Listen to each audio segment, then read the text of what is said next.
Dobro je na kraju da ima dovoljno mesta za sve.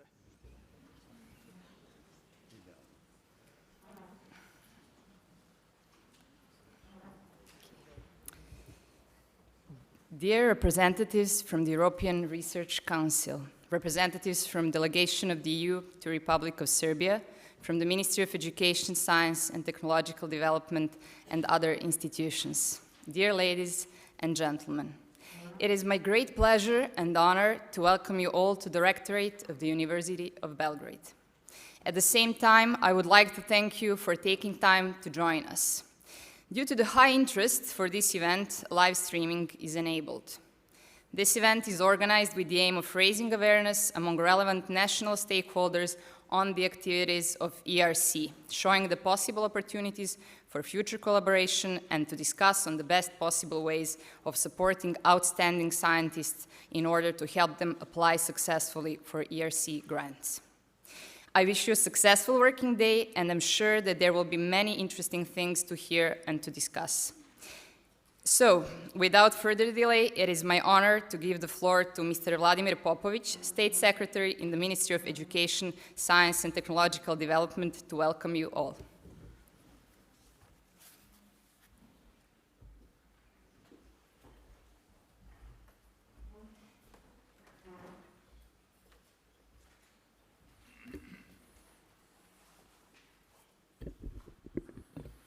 Hello, ladies and gentlemen, dear Rector, dear Professor Burginjon, dear Mr. Engstrom, dear professors, researchers, colleagues. On behalf of Ministry of Education, Science and Technological Development and Minister Šarčević, I want to greet you.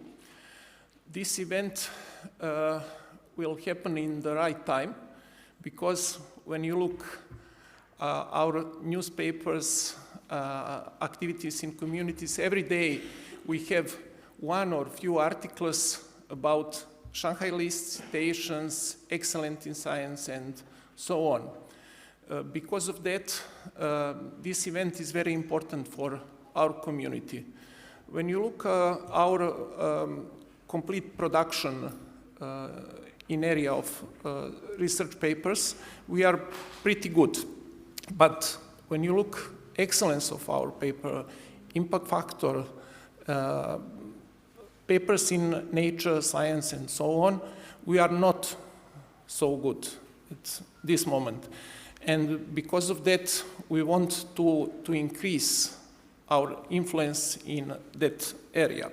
European Research Council and our ministry organizing a joint event in order to inform scientists in Serbia about ERC funding opportunities. As you know, ERC is part of EU's Research and Innovation Framework Program, to which Serbia is associated.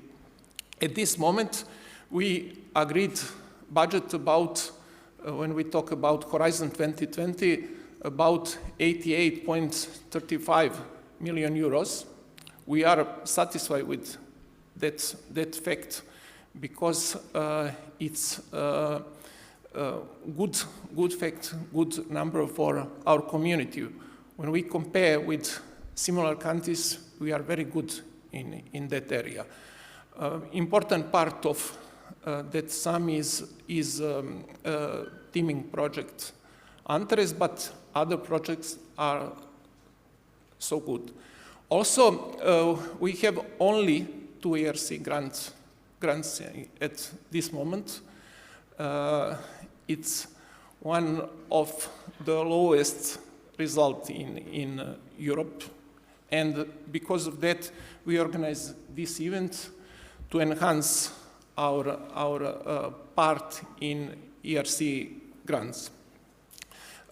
As you know, also our Parliament was adopted two new laws in last year. One is a law about National Science Foundation, and second is law on science and research. We expect that laws, especially law on National Science Foundation, increase excellence in our research and increase position of our science in Europe and worldwide. Also today we launch of the Serbian ERC fellowship program. My colleague Professor Viktor Nedović will introduce about program, and we expect that that program will give results for 2 or 3 years in aspect of papers, citation, and so on. I wish all of you successful day, successful work, and good conclusions of this meeting. Thank you.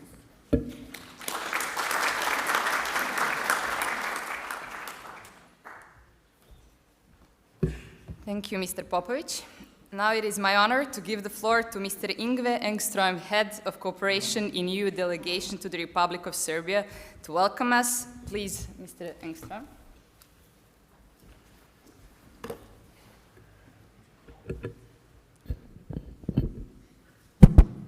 Thank you very much, and dear Rector Popović, State Secretary Popović, State Secretary Nedović, Professor Burginjon, ladies and gentlemen, and researchers I hope to see here.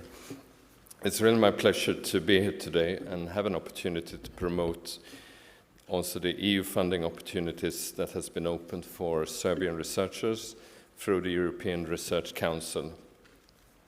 Among its own policy priorities, the European Union is investing in science, technology, research and innovation to increase the competitiveness, to create growth and jobs, and to address global challenges. This is why when the crisis struck Europe a few years ago, one of the biggest responses was the Horizon 2020, and the biggest ever community program with 8 billion euro was set aside. By challenging Europe's brightest minds, the ERC grants are bringing to the world new, creative, scientific and technological discoveries, the kind that can form the basis of new industries, markets and broader social innovations in the future. And of course, excellence is the sole and most important criterion for selection of the grants. In that regard, we are now proud that we can support the Serbian government in an important change of the science sector policy. The new strategy for research and innovation have set in motion necessary reforms that will increase the excellence and relevance of Serbia's science and research. By doing this, the EU helps to pave the way to a new chapter in the development of technology transfer and commercialization of science and research in Serbia. And these reforms are not only important in an EU perspective, but more generally to modernize Serbia for the good of its economy and its people. I think that we share many views on the importance of that investing in research and innovation brings stronger economies. And this will not be possible without the huge efforts of the state that has to understand that funding of applied science should be considered as an investment in the future of the country and not as a cost. And this message needs to be sent to all segments of the society for Serbia to modernize its economy and to become a more competitive at the European and global level.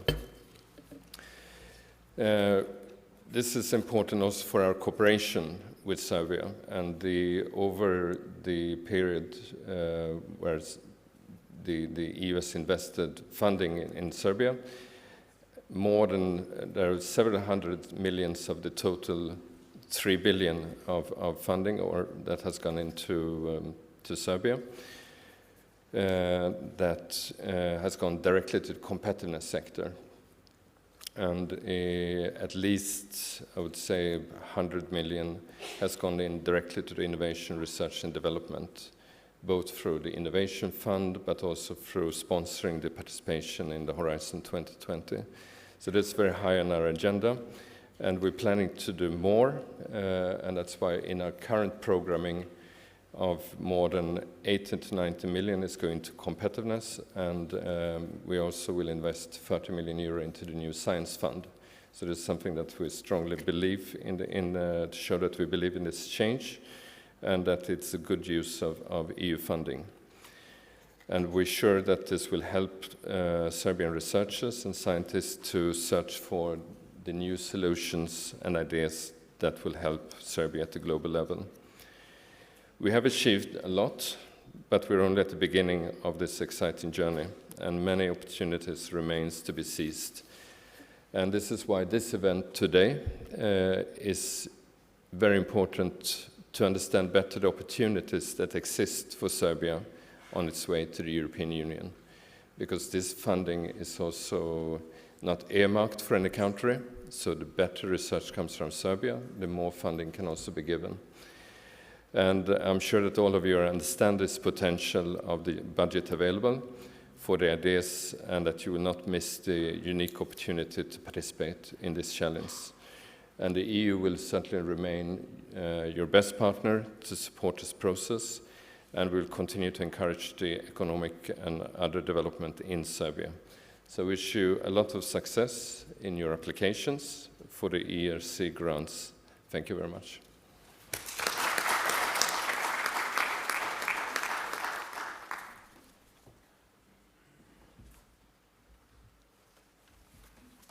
Thank you, Mr. Engstrom. Now it's my honor to give the floor to Ms. Ivanka Popović, Rector of the University of Belgrade.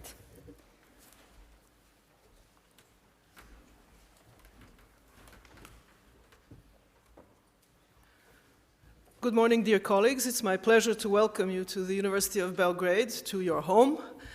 Dear Professor Burginjon, it's wonderful to see you again. Mr. Engstrom, thank you for being here, and Professors Popović and Nedović and other representatives of the Serbian government, welcome. As you know, this is not the first time we're talking about ERC at the University of Belgrade. It's been a focus of our interest for quite some time. We congratulate our laureates. We're very proud of them. As we know, also there are some other Serbians who have obtained and are working on ERC grants, but not in Serbia. So I think it's a point that we also need to touch upon, that we hope that our efforts will bring about laureates that will execute their ERC grants here in Serbia. It's not an imperative, but it would really benefit us all in our joint efforts to make science in Serbia better. As Professor Popović said, our performance is not bad. We can be better, and I think we need to take advantage of the tremendous human resources that we have in our country, and unfortunately our already preparedness to deal in difficult circumstances, which means that we have enhanced creativity. And when we look at ERC, this is the key word, I think, creativity. It's not a question of so much of how much you will invest in the research, but about the quality of the idea that we are presenting to the ERC panels. And this is where I'm counting on this tremendous potential that exists not only in this room, but in all scientific communities in Serbia. Thinking out of the box is actually the only way, I think, that there can be success in the ERC program. So I hope that this will, maybe even today's discussion, will provide some eureka moments for you in the near future. The University of Belgrade is also, has been considering and will slowly start implementing various support mechanisms for potential applicants for the ERC program. So please listen carefully today and in the days to come, and we'll do anything and everything that we can to support you in your efforts to improve your science. Good luck, and I also hope that the representatives of the ERC, and I'm sorry that Ms. Gordana Popović is not here with us today. Unfortunately, it was not possible. We thank her also for her efforts to strengthen us in these endeavors, but I'm sure that in the years to come that we will see an improved success of Serbian scientists also in the ERC program, because as we know in the Horizon 2020 scheme, Serbian scientists have excelled and we are extremely proud of all of them. Thank you very much.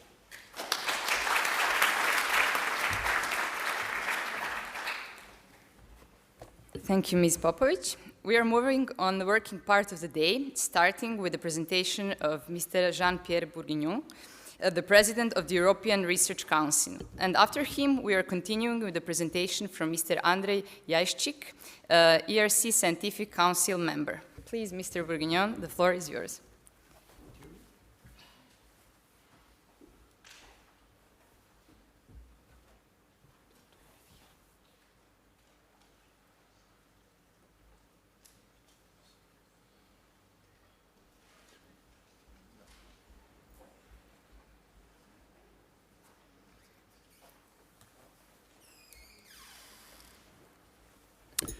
Mr. State Secretary, Mr.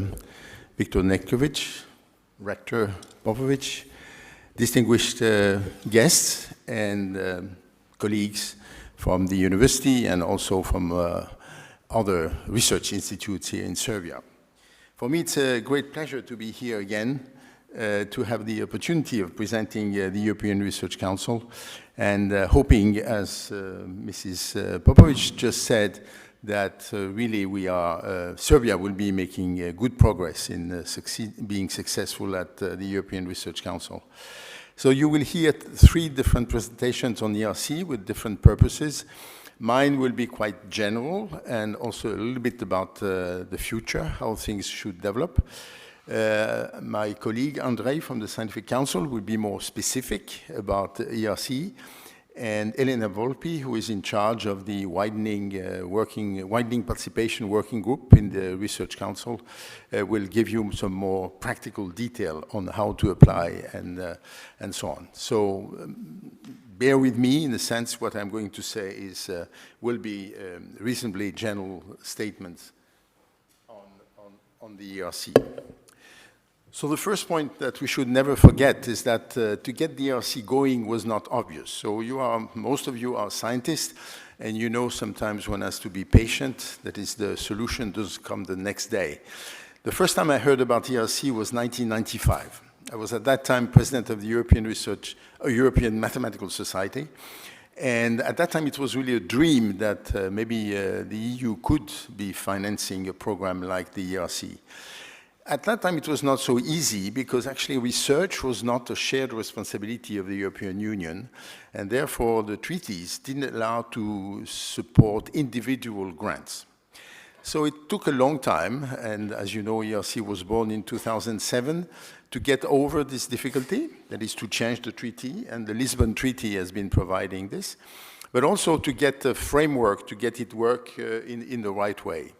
So this is really something which was very important, is always very important to bear in mind, that is the scientific community collectively at European level managed to organize a sufficiently efficient lobby that ERC could exist. That was not completely obvious. And the main reason why it was needed, because definitely Europe was producing and continues to produce about 1/3 of the new knowledge worldwide. But if you looked at the highest cited papers, Europe was lagging behind the US very significantly. As you know, in the meantime, the world landscape has changed quite a bit in the sense that some countries are really moving forward very quickly. The most obvious one is China. I'm sure you're aware of that. Through major things, major investments, but also human capital. So I think it was very important that you stress the importance of human capital in this endeavor. So that was really one of the motivation. Can we really bridge this gap with the US or not, and how can we do it? And the choice was really to support really completely bottom-up projects and really to try to motivate scientists to be ambitious and to look for really high-risk, high-gain projects. So this was really the motivation for the creation of ERC, to have a program under the responsibility of the scientists, where scientists can come and propose their most ambitious ideas. So this was really the scheme. So now, how does this relate to something which for governments is of course very important, which is to keep the countries competitive? And from that point of view, maybe I spend 1 minute explaining that for a long time there was really some kind of what we tend to call the linear model. That is, you find some new knowledge, then you look at the applications, then you transform it into innovation. In the last 20 to 30 years, we saw quite major changes in this scheme. So in a sense, much more often happen what one can call short circuits. That is, situations where something which was really found at a quite fundamental level could very quickly give rise to a new economic activity in a way where it was very difficult to separate the application part and the fundamental part, which meant that the organization where you have this linear organization of things, fundamentals, applications, innovation, had to be really transformed quite a bit.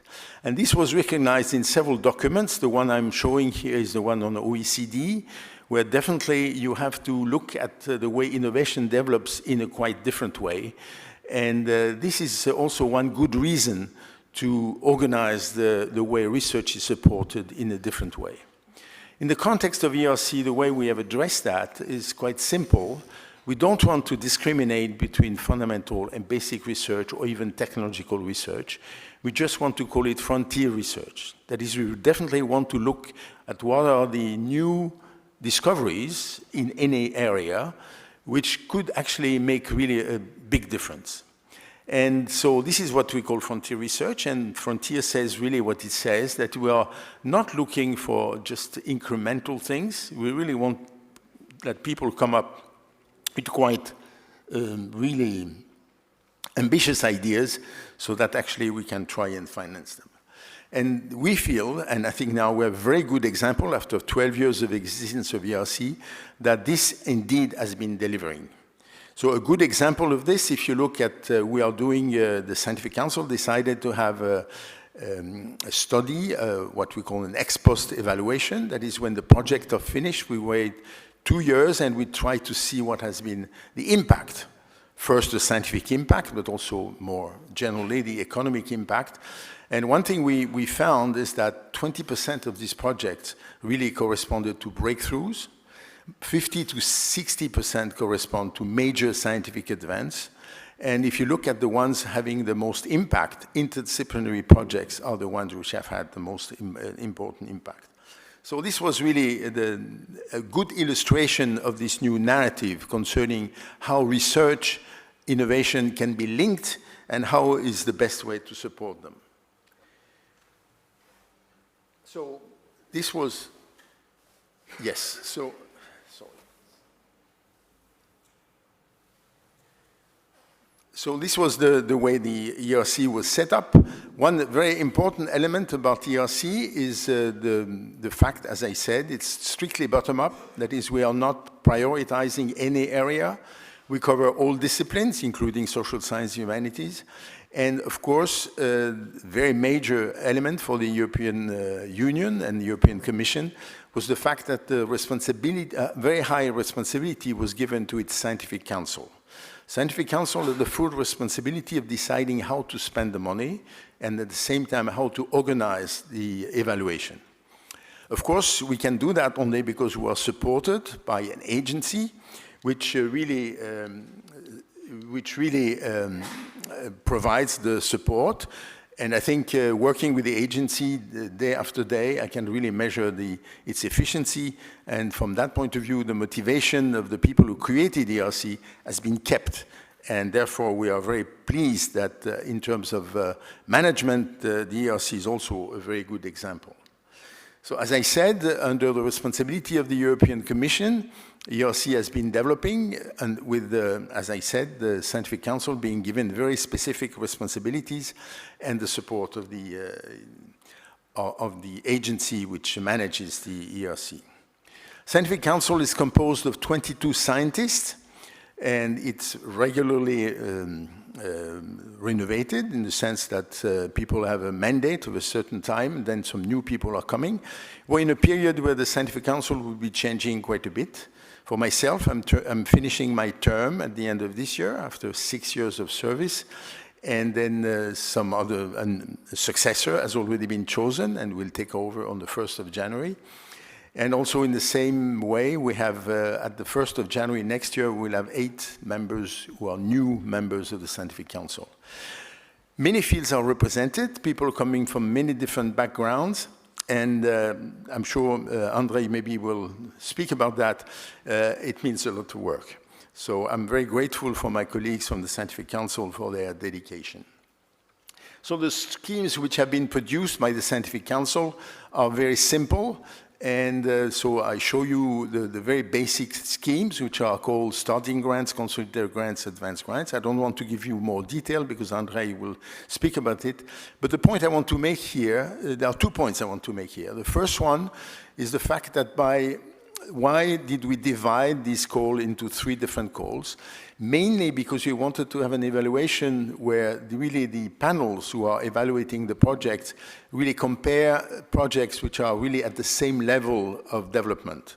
And so therefore, starting grants are people who are 2 to 7 years after their PhD, consolidated grants 7 to 12 years.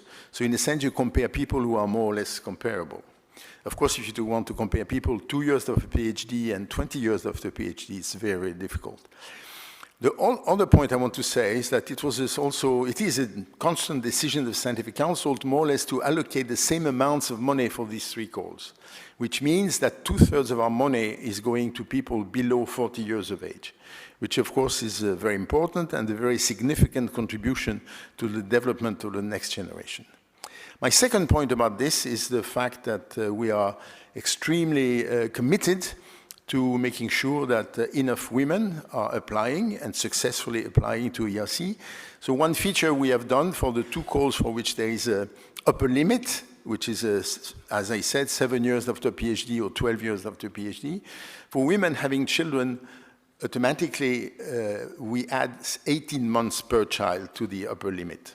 And this is really working in the sense that if you check the success rate of women who are beyond the upper limit, actually it's the same as the people who are just in the normal limit. So these are features which were decided by the Scientific Council, which are working. We have also, in the spirit of what I mentioned about this connection with innovation, the Scientific Council also decided to create a small program called Proof of Concept, which really accompany ERC grant holders in case they want to get closer to markets or closer to societal needs. And so this is really an extra amount of money that we give them to really make them do the first steps in this direction. We hope that with the installation in the next framework program of the European Innovation Council, we will develop a very good partnership with the EIC, the European Innovation Council, so that they can help them to get the next steps, which we know are more expensive than the one we have. And last but not least, we reintroduced last year a program called Synergy, with the idea that we really want to have a very good space where pluridisciplinary research can be developed. So what is the feature of Synergy is the fact that it's not one researcher who is fully responsible for the project, but 2, 3, or 4 researchers, so that you can combine competencies coming from many different fields. There is no obligation. You can also come up with a very ambitious project for Synergy without having this characteristic.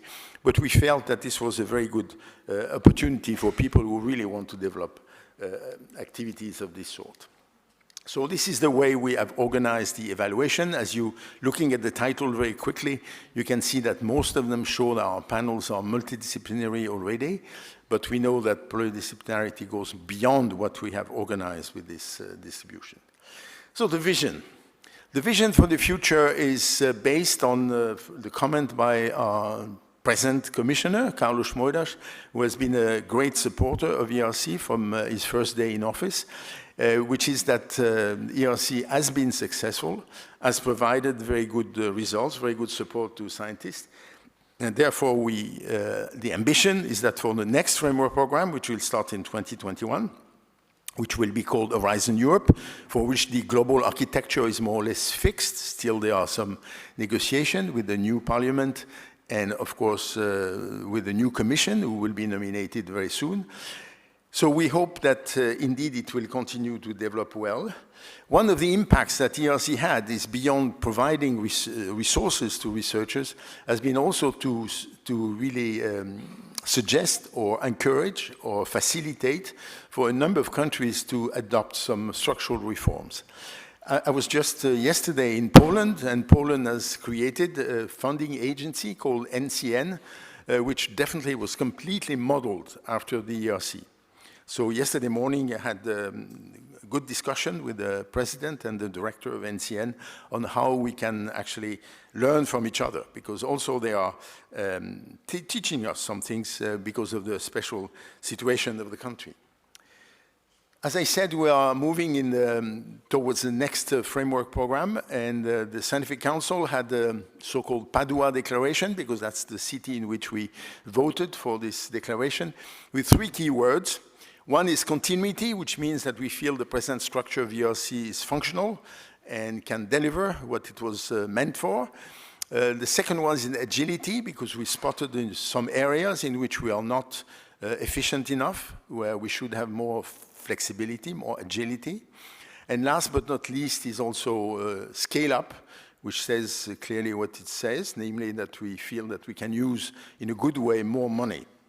And so we have very good arguments for this. One of the best arguments we have is the fact that every year we have about 500 absolutely excellent projects that we cannot fund, which of course is a very difficult decision by panels to decide to draw the threshold between the ones who get supported and the ones who don't get supported. And one of my permanent plea when I meet ministers from all the countries who participate in the framework program is to tell them maybe it would be a good idea to support what we call the unfunded A's, that is people who are just beyond the threshold and could be supported, because definitely the evaluation has been extremely good. So for the next framework program, the final distribution of money is not yet fixed, but more or less the 3 pillars will be a pillar very similar to the present one with Marie Sklodowska-Curie actions, ERC and large infrastructures, called Pillar 1, probably with the name of Excellent Science. The second pillar has been quite transformed. It represents now more or less 50% of the budget, which will be dealing with global challenges and will cover actually a number of issues, a lot on digitalizations, a new type of program on missions, and last but not least, of course, the last pillar